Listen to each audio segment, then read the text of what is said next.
स्वागत है आपका आप सबके पसंदीदा यूट्यूब चैनल लक्ष्य इंस्टीट्यूट ऑफ एक्सीलेंस में। दोस्तों, करंट अफेयर्स के कुछ फैक्ट मैं आज आपको यहाँ पर लेके आया हूँ, तो चलिए स्टार्ट करते हैं उनको। फर्स्ट आपके सामने है कि हाल ही में विश्व खाद्य भारत का चौथा संस्करण कहाँ आयोजित किया जाएगा। तो ये नई दिल्ली में आयोजित किया जाएगा। ये आपके सामने जैसे दिख रहा है, ये इसका एक इमेज जारी करी है। तो खाद्य प्रसंस्करण उद्योग मंत्रालय इस वर्ष 25 सितंबर से नई दिल्ली के भारत मंडपम में विश्व खाद्य भारत 2025 के चौथे संस्करण का आयोजन करेगा। इस 4 दिवसीय आयोजन का विषय समृद्धि के लिए प्रसंस्करण है। ये कहाँ आयोजित किया जा रहा है? ये भारत मंडपम में आयोजित किया जा रहा है। तो भारत मंडपम आपने ये देखा होगा कि दिल्ली के प्रगति मैदान में एक नया ऑडिटोरियम टाइप का बना हुआ है, जो G20 समिट के दौरान बना हुआ था। ये आपको याद रखना है। अब इसमें देखना, भारत मंडपम, ये अपने आप थोड़ा इसको एक्सप्लेन करूंगा मैं, कि एक प्रदर्शनी हॉल है। यह भारत का सबसे बड़े सम्मेलन केंद्रों में से एक है। प्रगति मैदान परिसर में का उद्घाटन जो है वो 1972 में हुआ था, ठीक है। और 2023 में G20 समिट जो कि दिल्ली में हुई थी, इस समय पर इसको बनाया गया था, ठीक है ना। नेक्स्ट आपके सामने है कि हाल ही में आयकर दिवस कब मनाया गया है ना। When was income tax day celebrated recently. तो ये हाल ही में कब मनाया गया? 24 जुलाई को आपका मनाया गया है ना। 166वां आयकर दिवस मनाया गया। यह दिवस 1860 में सर जेम्स विल्सन द्वारा भारत में आयकर की शुरुआत की वजह से आपका हुआ था। तो इसके उपलक्ष्य में आपका हर साल जो होता है हम लोग 24 जुलाई को मनाते हैं। 2025 की जो थीम थी, डिजिटल परिवर्तन की एक यात्रा। यह दिन हमें भारत की हर व्यवस्था की ऐतिहासिकता की यात्रा को बताता है। तो अभी इस साल हमने देखा इसी से संबंधित जो था, जैसे कि GST डे 1 जुलाई को मनाया गया, जिस दिन CA डे भी होता है, डॉक्टर्स डे भी होता है, उसी दिन आपका इसको मनाया गया है ना। तो इनकम टैक्स डे कब मनाया गया? 24 जुलाई को मनाया गया। नेक्स्ट आपके सामने कि हाल ही में भारत ने किस देश के नागरिकों को पर्यटक वीज़ा जारी करना शुरू कर दिया है। तो अभी देखिए, हमारे यहाँ और इंडिया और चाइना के बीच में काफ़ी संबंध खराब चल रहे थे। तो अभी हाल ही में भारतीय दूतावास ने अपने संदेश में स्पष्ट किया है कि 24 जुलाई 2025 से चीन के नागरिक भारत के लिए पर्यटन के लिए आ सकेंगे। ये वीज़ा जारी करने का निर्णय जो है वो भारतीय सरकार ने कर दिया है ना। तो उन्हें सबसे पहले वीज़ा आवेदन ऑनलाइन करना होगा और उसका प्रिंट निकालना होगा, ये करा है। तो देखिए, भारत और चाइना के बीच में हमने देखा है कि विवाद काफ़ी ज़्यादा चलता रहता है, उसी की वजह से ये हुआ है। तो नियंत्रण रेखा, जिसको लाइन ऑफ एक्चुअल कंट्रोल के नाम से जाना जाता है, इंडिया एंड चाइना की बॉर्डर है ना। भारत ने तकरीबन 5 सालों के बाद चीनी नागरिकों के लिए वीज़ा देने का काम शुरू किया है। बीजिंग स्थित भारतीय दूतावास चीन के इंटरनेट मीडिया प्लेटफॉर्म वाइबो पर इस संबंध में जानकारी उन्होंने पोस्ट की है कि चीनी नागरिकों को पर्यटन के उद्देश्य से भारत आने के लिए आपका गुरुवार से वीज़ा देने की प्रक्रिया शुरू कर दी है, ठीक है। नेक्स्ट क्वेश्चन है आपके सामने कि हाल ही में travel plus leisure world's best award में कौन सर्वश्रेष्ठ हवाई अड्डा बना हुआ है। तो कौन सर्वश्रेष्ठ हवाई अड्डा बना हुआ है? Travel in leisure world best award में तुर्की का इस्तांबुल एयरपोर्ट है ना टॉप पर रहा है।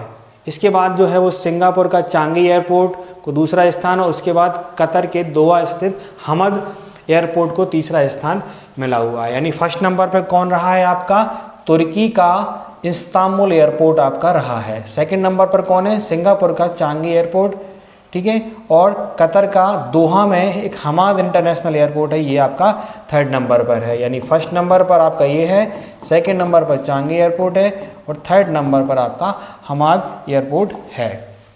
क्लियर?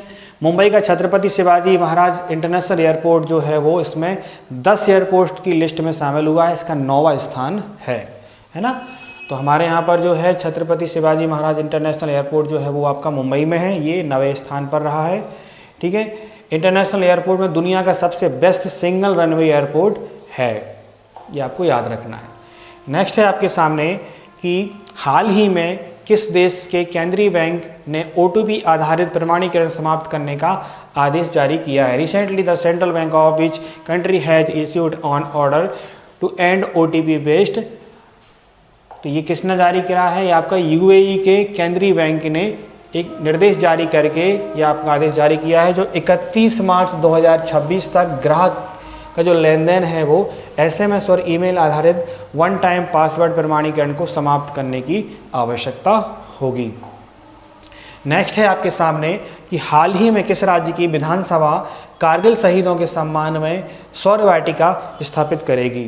तो कौन करेगी? आपकी राजस्थान की विधानसभा में, जयपुर स्थित राजस्थान की विधानसभा परिसर में अब सिर्फ कानून निर्माण का स्थान नहीं है बल्कि राष्ट्र प्रेरणा का बन गया है। इनकी 26वीं वर्षगांठ पर उन्होंने यह कारगिल सौर वाटिका का उद्घाटन किया। इस अवसर पर आयोजित समारोह में विधानसभा अध्यक्ष वसुदेव देवनानी ने 1999 के कारगिल युद्ध में शहीद हुए 21 जवानों की वीरांगनाओं को शॉल और स्मृति चिन्ह भेंट कर सम्मानित किया है।